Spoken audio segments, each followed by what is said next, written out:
final application of body filler on our air duct. I think I've got about 7 applications of filler that I've applied on here. You take a look at it. Again, it's kind of rough on here. It's like applying frosting, but we're going to sand all this down and smooth it out.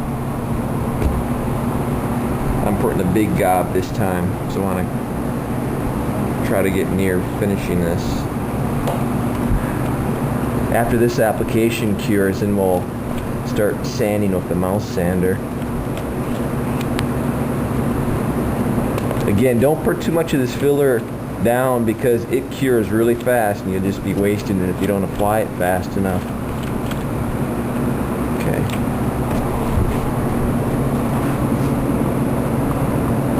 Just go to town and get that stuff on there.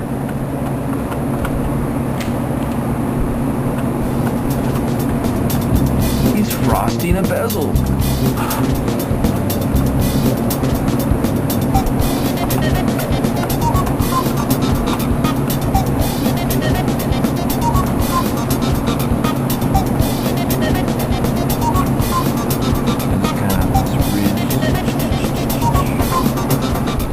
Also, there is a photo article, this same mod that I'm doing in this video, but I used 2 turbine intakes, a 120mm fan and a 92mm fan, and you'll find that on the tutorial section in my website at mmpctech.com.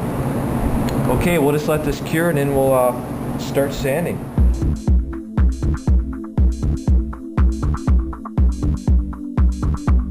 At this point, you can remove the duct tape that you had applied in there to hold the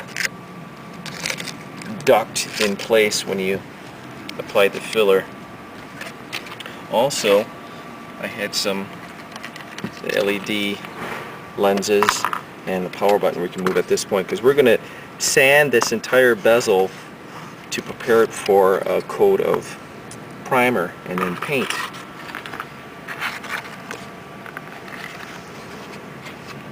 And what I'm using is a mouse sander, and this is just a medium grit sandpaper. Velcro's on like that. And what you're going to want to do, this fiberglass filler gets really dusty, and I highly recommend you wear a filtered canister mask because breathing in these particles isn't good for you. And we're outside here doing this segment because we want to avoid getting any of these particles in the shop.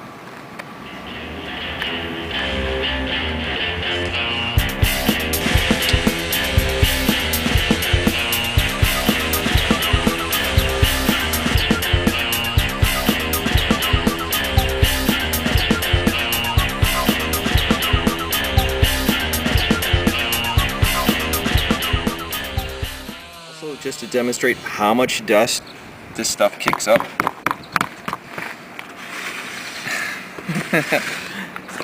And we're not even done yet, so as I was sanding, I just got exposed some pock marks in the filler. Those are air pockets in the filler that were revealed later after I sanded. So what I'm going to do is just take some dabs of the Evercoat filler, not much. Just fill those things up. Little dab of cream hardener.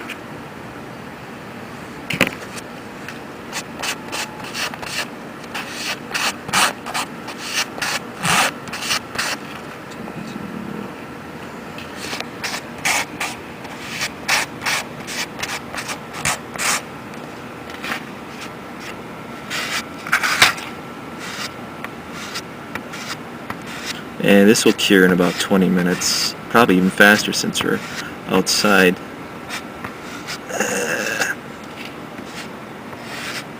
Let's see, anything else? Just these tiny little pock marks. Fill them up because those will be revealed in your coat of paint if you don't cover those up. Alright, we're going to do the last stage of sanding here. I just filled up all the pock marks in there for a light coat of filler, and this will be our last stage of sanding down the filler. Then we can start painting.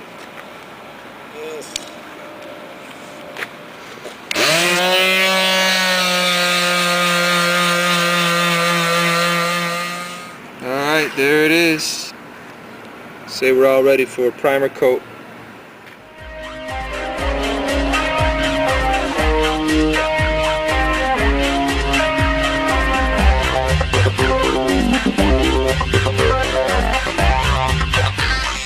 Before I apply the primer coat, I'm just going to take some 400 grit sandpaper and go over the body filler, just kind of smooth it out even further.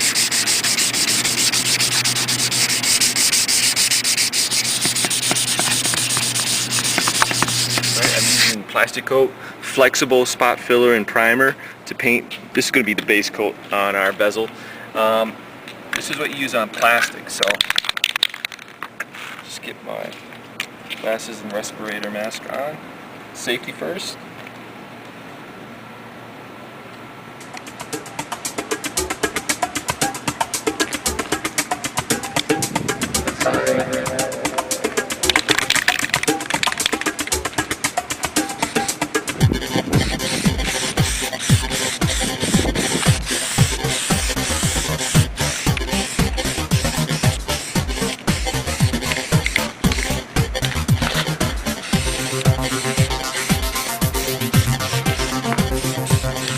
Okay, so I've been applying the primer coat, and what you'll notice is that the primer coat will bring out some little tiny spots that I'd missed earlier when I was applying another coat of filler on to get all the little pock marks.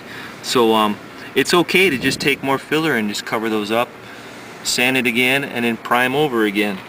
And just keep going until you fill up all those imperfections.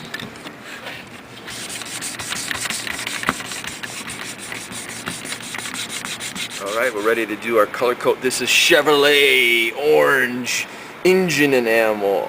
Think Chevy 350 V8 right there. So we'll see how this looks. It may be really obnoxious, but that's fine. It's different. It's going to be crazy. And we should have enough. And maybe we're going to do the whole case. We may have to get another can too. It's all ready to paint.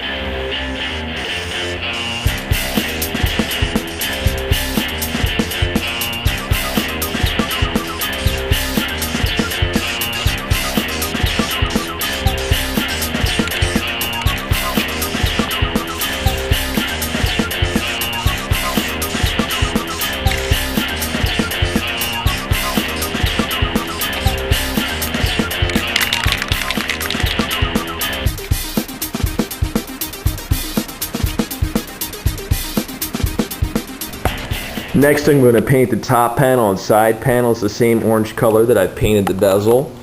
I've got my mouse sander again, still with the medium grit sandpaper attachment on it. If you don't have a mouse sander, I would just suggest using a 400 grit sandpaper and sanding by hand. Then after sanding the surface of the panels, I'll use a tack cloth to remove the dust before I apply my primer coat, and I'm using SEM brand self-etching primer for maximum adhesion, and again the plastic coat Chevrolet orange number 200 engine enamel.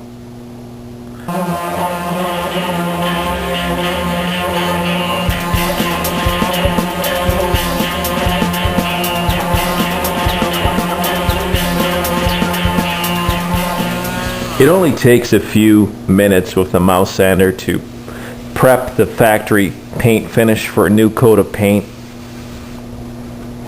After you've done that, you want to clean off all the dust with a tack cloth or a clean cotton rag. You'll see here that I went down to the metal beneath the paint finish, but it's okay because we're using a self-etching primer that adheres to bare metal.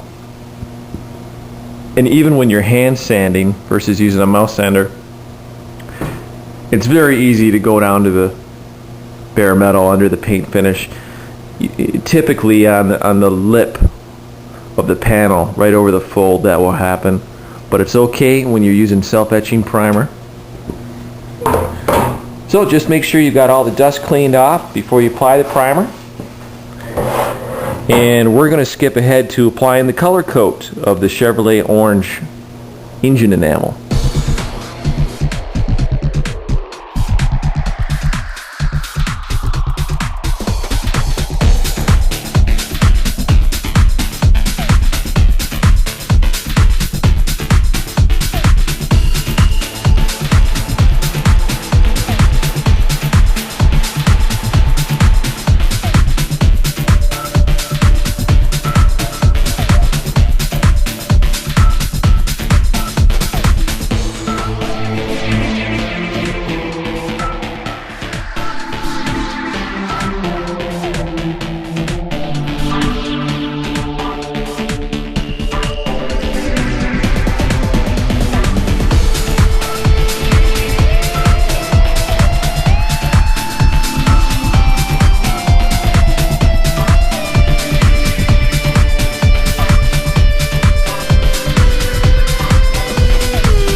been 2 weeks since I painted the bezel with the Plasticoat engine enamel orange paint.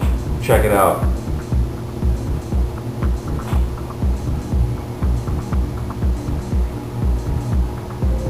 Not bad for an aerosol paint, huh? That's why I like this paint. You get that nice glossy shine with it. And it's been a week since I painted the side panels and top panel. Take a look at that.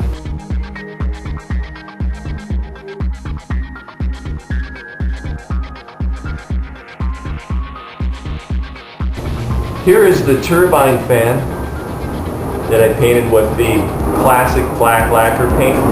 Blue LED tech chain fan fastened right onto the back of our turbine fan. And that ought to create a real cool backlit blue effect behind our turbine.